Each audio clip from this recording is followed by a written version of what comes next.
사랑하는 단양군 농업인 여러분, 2022년 검은 호랑이 해 이민년 새해가 밝았습니다. 새해 복 많이 받으시고 건강하십시오. 새해 농업인 실용교육은 올해로 무려 50년 이상 진행되는 중요한 교육 행사이지만 올해도 코로나19로 인하여 비대면 동영상 교육으로 진행되어 매우 안타깝게 생각합니다. 올해 영농교육은 동영상으로 준비하였습니다. 한 해 농사 계획을 잘 세울 수 있도록 농업기술센터에서 준비한 농업교육을 잘 받으시길 바랍니다. 농업인 여러분, 이제 또 한 해가 시작되었고 새로운 출발점에 서 있습니다. 겨울은 단순한 농한기가 아닌 한 해 농사를 준비하는 가장 중요한 시기임을 우리 모두 알고 계시리라 믿습니다. 단양군에서는 새해 영농교육을 통해 농업인들이 급변하는 농업 환경 변화에 능동적으로 대응할 수 있는 힘을 키워 최고의 농산물을 생산하고 판매할 수 있도록 지원을 아끼지 않겠습니다. 또한 농업인들과 소통하면서 살기 좋은 농촌 단양을 건설하여 우리 농업인들의 삶의 질이 향상될 수 있도록 더욱더 노력하겠습니다. 올 한 해도 힘차게 정진하면서 풍년 농사 이루시길 기원드립니다. 감사합니다.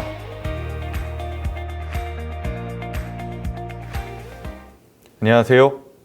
단양군 농업기술센터 과수 담당 강성산입니다.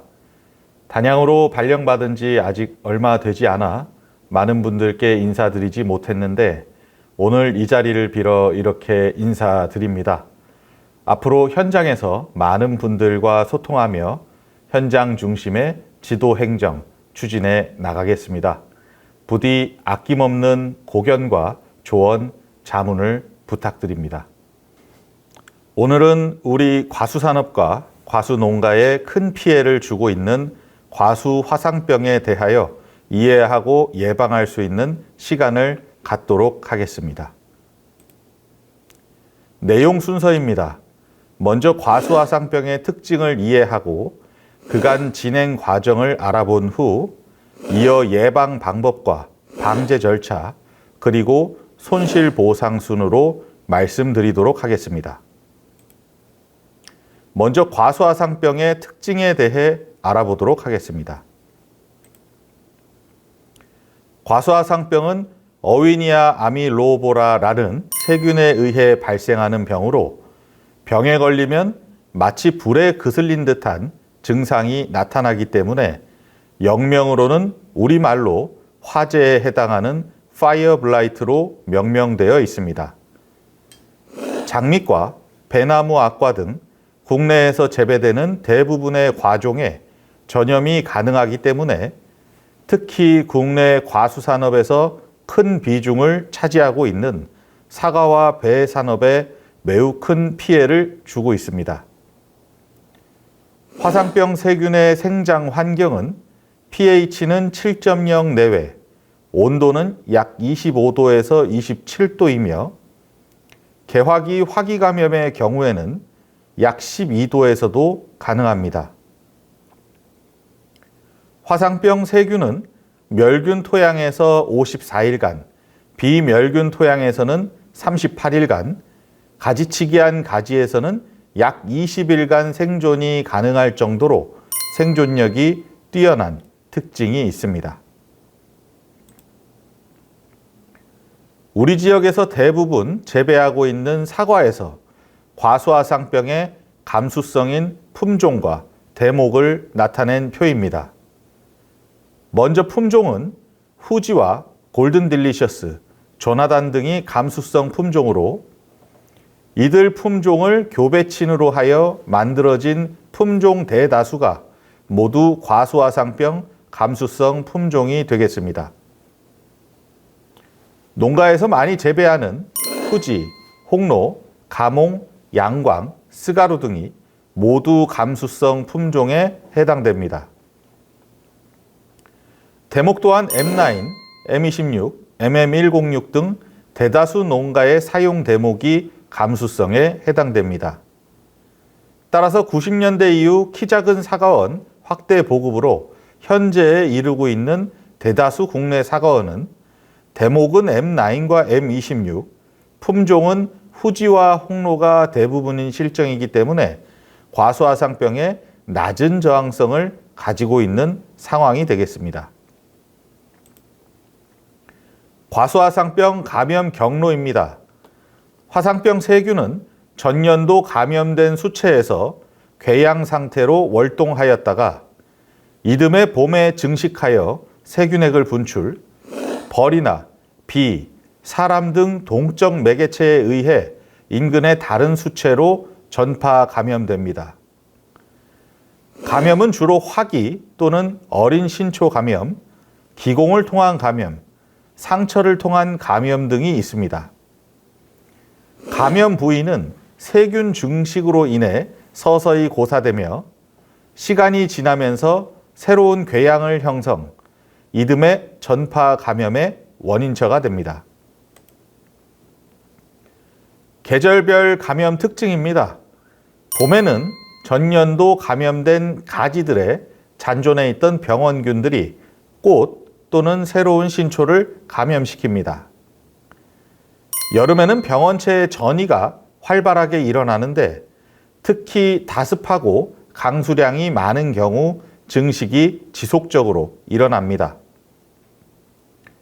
가을에도 저온 다습한 경우 가을 감염이 많이 발생하며 가지치기로 전반이 많이 되기 때문에 가능한 수액 이동이 적은 10도 이하에서 작업해야 합니다. 겨울에는 전염된 세균이 다시 궤양 상태로 월동하게 됩니다. 부위 증상별 감염 특징입니다. A 사진은 과총에서 세균액이 누출되는 증상, B 사진은 과일에서 세균액이 누출되는 증상, C 사진은 신초 감염 후 고사가 진행되는 증상입니다. A 사진은 꽃이 감염된 증상으로 갈색이나 검은색으로 마르며 고사됩니다. B 사진은 잎이 감염된 증상으로 연맥을 따라 세균이 전염됩니다. C 사진은 가지 줄기가 감염된 증상으로 가지 끝이 지팡이처럼 구부러지고 홍진이 누출됩니다. D 사진은 열매가 감염된 증상으로 열매가 홍갈색으로 변하며 세균액이 누출됩니다. A, B, C, D 사진은 각기 잎, 과일, 과총, 가지가 감염된 증상입니다. 이와 같이 부위별로 대부분 홍색, 갈색, 흑색으로 변하며 고사하는 특징이 있으므로 농가에서는 이와 같은 증상을 숙지하여 화상병 감염이 의심될 경우 반드시 농업기술센터와 협의하여 정밀 진단이 이루어져야 하겠습니다. 다음은 그간 진행 과정에 대해 말씀드리도록 하겠습니다. 과수화상병은 1794년 미국에서 처음 발견되었습니다. 1905년 몬태나주, 1908년 오레곤주를 거쳐 1924년 미국 및 캐나다 등 북아메리카 전역으로 확산되었는데 이는 북아메리카 대륙 전체로 확산되는데 약 130년밖에 걸리지 않았던 매우 빠른 속도의 전염 사례라 할 수 있겠습니다.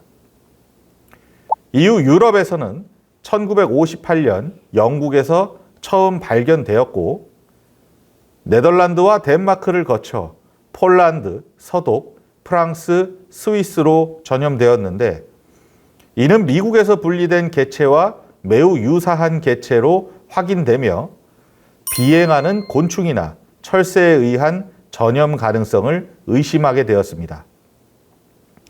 이어 1919년에는 뉴질랜드에서도 발견되었는데 바다 등 분리 여건으로 볼 때 감염된 묘목에 의한 전염으로 추정되고 있습니다.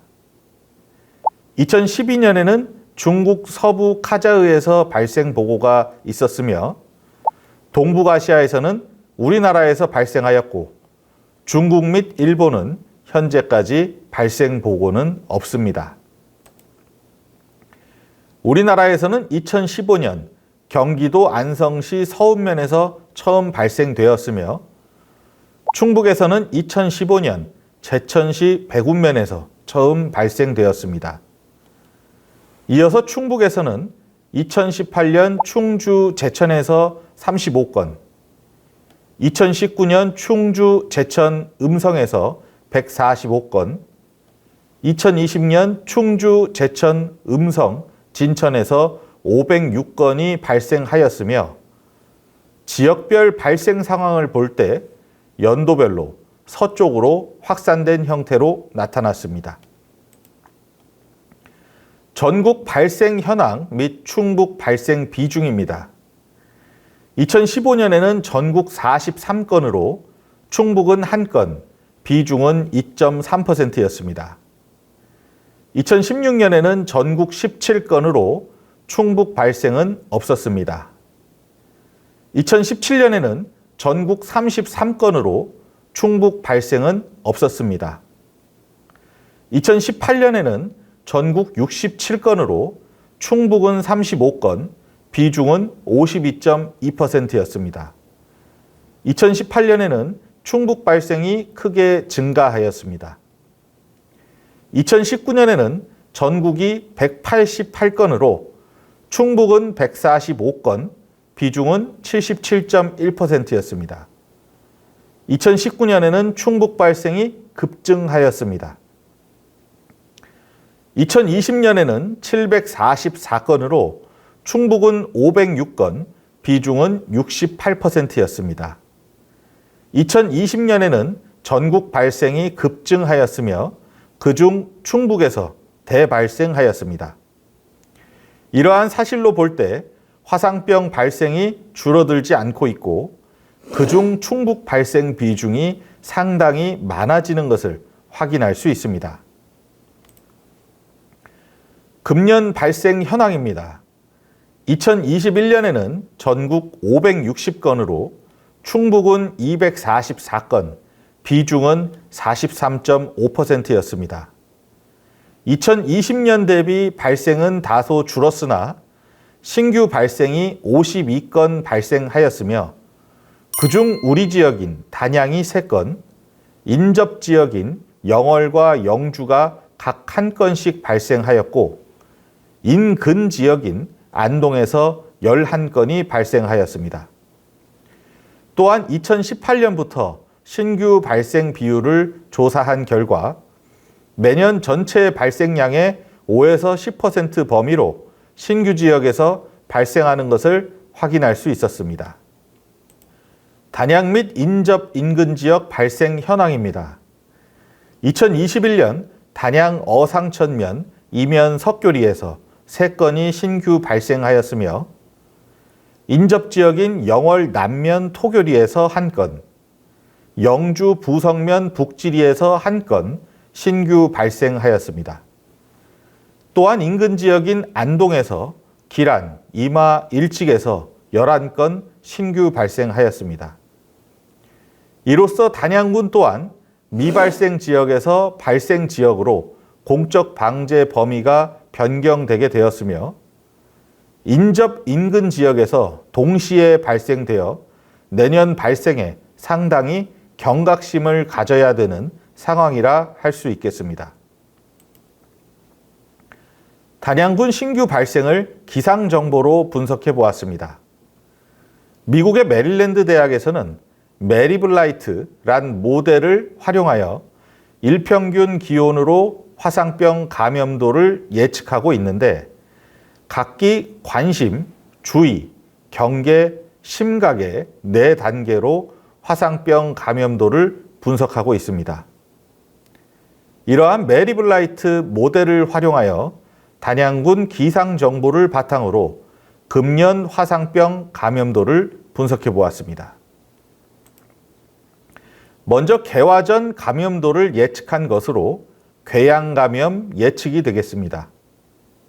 3월부터 4월까지 기상 정보를 분석한 결과 거의 모든 날에 걸쳐 궤양 감염 예측이 주의 단계로 나타나고 있는 상황입니다. 다음 개화 후 감염도를 예측한 것으로 신초 및 화기 감염 예측이 되겠습니다. 4월 개화기에 경계 단계를 나타내다가 5월에 들어서며 주의 단계를 나타내고 있는 상황입니다. 하지만 5월 중순에 들어서며 심각 단계가 상당히 많이 나타남을 알 수 있습니다. 이와 같이 단양군 기상 상황을 분석한 결과 3월부터 4월까지는 개화 전 궤양 감염 우려가 상당히 높고 4월부터 5월까지는 개화 후 신초 화기 감염 우려가 상당히 높음을 알 수 있습니다. 따라서 2021년 관내 3개소, 인접지역 2개소에서 신규 발생한 우리 군 환경으로 볼 때 금년 겨울부터 농가에서는 화상병 예방을 더욱 철저히 하여 우리 지역에 더 이상의 발생이 없도록 과원 관리에 각별히 주의해야 하겠습니다. 다음은 예방 방법이 되겠습니다. 무엇보다 최고의 예방 방법은 바로 철저한 과원 관리 기준의 준수입니다. 이제 단양에서도 화상병이 발생하였으므로 주변 과원 방문을 자제하여 주시고 출입용 신발과 작업복은 외부용과 구별해야 합니다.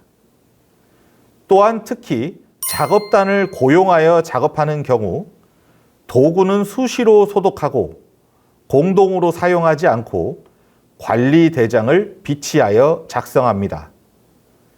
또한 묘목 신규 제식 시 구입처와 시기 등을 기록하고 출처 불분명한 묘목은 식재하지 않아야 합니다.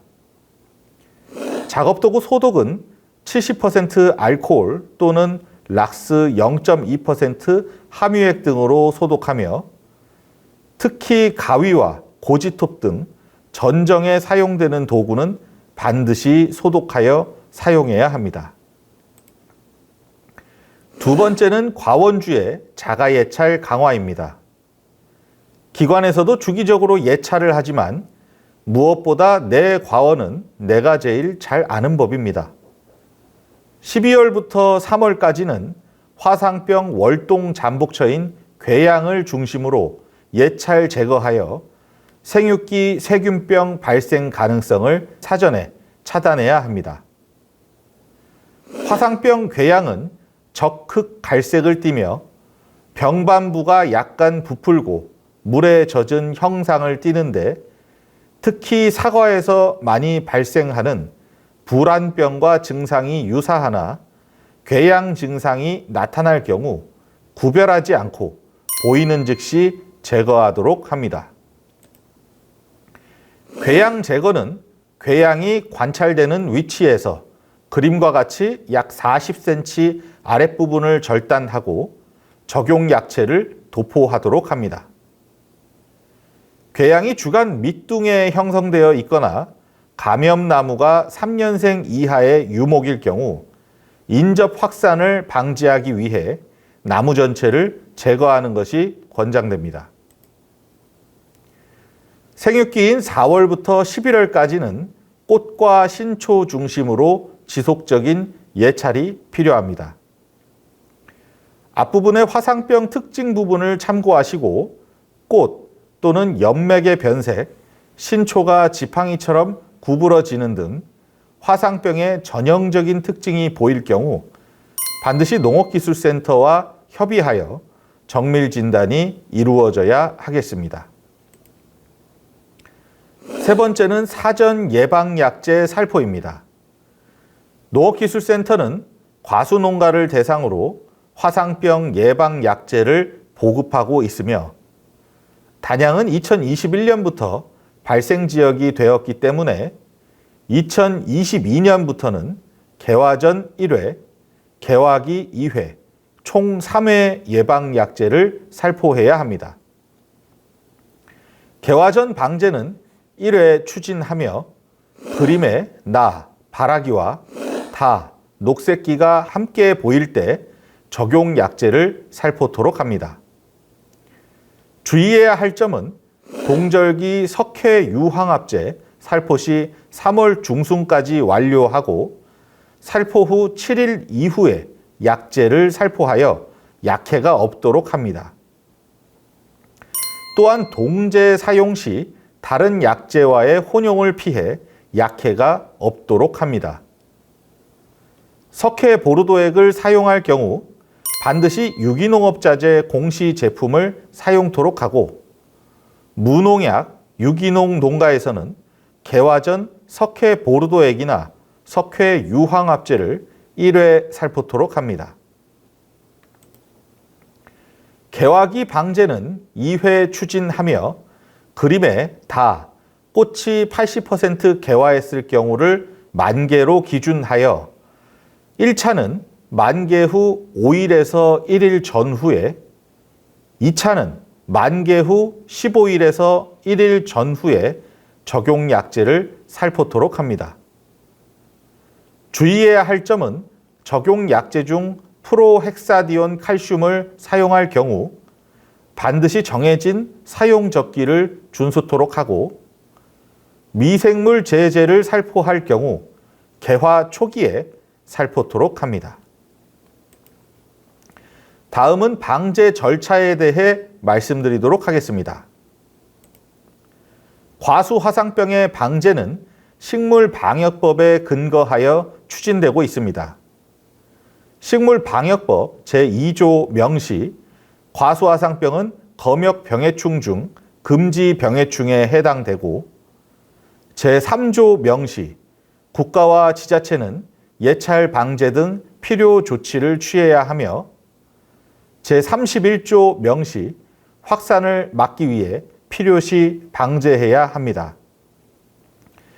이를 위해 제31조 4항을 근거로 단양군 농작물 병해충 예찰 방제단 구성 운영 조례를 입법하여 예찰 방제 계획 수립과 예산 지원, 교육 등을 추진하고 있습니다. 과수화상병 공적 방제 추진도가 되겠습니다. 농촌진흥청에서 수립한 지침을 토대로 시도와 시군구에서는 의심주 발생 시 시료 채취 및 정밀 진단을 의뢰하여 결과를 통보받게 됩니다. 정밀 진단 결과 화상병으로 확진되면 해당 발생지에 긴급 방제 명령을 통보, 발생주 제거 및 폐원이 이루어지게 됩니다. 의심주가 발생할 경우 보다 빠른 현장 판단을 위해 간이 진단을 진행하게 되겠습니다. 그림에서 보시는 것처럼 화상병 간이 진단 키트를 활용하여 샘플 채취, 버퍼 투입, 조직 파쇄, 시료 혼합, 결과 판독을 진행하며 간이 진단 키트 결과가 2줄이면 양성, 1줄이면 음성으로 판독합니다. 간이 진단 키트 결과가 양성으로 판단될 시 보다 정확한 정밀 진단을 위해 농진청이나 도기술원 등의 시료를 의뢰하여 정밀 진단 PCR 판독 결과를 확인합니다. 판독 결과 양성이 확인되면 이를 근거로 공적 방제 단계로 진행하게 되며 이를 위한 긴급 방제 명령이 시도에서 시군구로 내려지게 됩니다. 식물방역법 제36조 명시 방제 명령에 의해 제한, 금지, 소독, 폐기 명령이 내려지게 됩니다. 그림에서 보시는 것과 같이 긴급 방제 명령서가 소유자와 대리인에게 모두 발급되겠습니다. 방제 기한은 긴급 방제 명령 후 10일 내로 미이행자의 경우 동법 제47조 명시 3천만 원 이하 벌금 또는 3년 이하 징역이 가능합니다. 방제 명령에 따른 방제 범위의 설정입니다. 방제 범위는 발생 지역과 미발생 지역에 따라 차이가 있으며 단양군의 경우 금년 발생으로 인해 발생 지역으로 설정되어 있습니다. 발생 지역의 경우 해당 필지의 제식 주수가 100주 이상인 경우 5주 초과는 폐원, 5주 이하는 부분 제거가 기준이며 해당 필지 제식 주수가 100주 미만인 경우 5% 이상은 폐원, 5% 미만은 부분 제거가 기준이 되겠습니다. 그림을 예로 들면 해당 지역을 발생 지역으로 가정할 시 전체 제식 주수가 100주 이상이므로 5주 기준을 적용하게 되며 1차 조사 시 발생 주수가 63주로 기준인 5주를 초과하기 때문에 방제 범위는 전체 폐원으로 설정하게 되겠습니다. 설정된 방제 범위에 따라 폐기가 진행되겠습니다. 시설 제거와 나무 메모를 위해 과원 규모에 맞는 장비와 인력이 투입됩니다. 메몰의 경우 반드시 나무 1톤당 40kg의 생석회를 시용하게 되어 있는데 이는 발열 반응을 이용한 살균이 목적이 되겠습니다. 구덩이 깊이는 5m, 넓이는 1에서 2m로 만들고 작업 전후 장비와 도구는 70% 알코올 또는 락스로 소독해야 합니다. 폐기가 완료된 과원은 3년간 발굴이 금지되고 3년간 사과, 배 등의 화상병 기주식물 식재가 금지됩니다. 다만 비기주식물의 경우 대파가 가능하며 비기주식물의 예로는 무, 배추, 고구마, 인삼, 콩, 포도 및 기타 사료작물 등이 되겠습니다. 3년 뒤 기주식물을 다시 식재하고자 할 경우 매몰 3년차 봄에 농업기술센터에 신고하고 토양시료 채취 및 분석을 의뢰하여 식재가 가능함을 확인받아야 합니다. 다음은 손실보상이 되겠습니다. 손실보상 또한 식물방역법에 관련 내용이 명시되어 있습니다. 식물방역법 제38조 및 시행령 제4조 2항 명시 방제 명령으로 손실을 받은 소유자 또는 임차인에게 손실보상을 하도록 되어 있으며 다만 국가나 지방자치단체의 소유는 손실보상에서 제외하고 법에 명시된 행위를 하지 않을 경우 감액이 가능하다고 규정되어 있습니다. 또한 농진청고시 제2017-37호 명시 손실보상의 지급 기준이 제시되어 있으며 이는 주수의 과수단가를 적용한 값으로 공익사업을 위한 토지 등의 취득 및 보상에 관한 법률을 참고하여 제시되고 있습니다. 이에 따른 과수단가는 첫째, 과수 조성 잔존 가치와 둘째, 당년 지작물의 가치인 농작물 보상, 셋째, 향후 소득에 대한 보상인 영농손실 보상으로 구성되어 제시되고 있습니다. 손실보상 청구 절차입니다. 청구자는 방제명령 이행 후 30일 이내 관련 서류를 시장군수에게 제출해야 합니다. 시장군수는 청구자 제출 서류 검토 후 20일 이내 시도지사에게 제출해야 합니다. 시도지사는 시장군수 제출 서류 검토 후 7일 이내 농촌진흥청장에게 제출해야 합니다.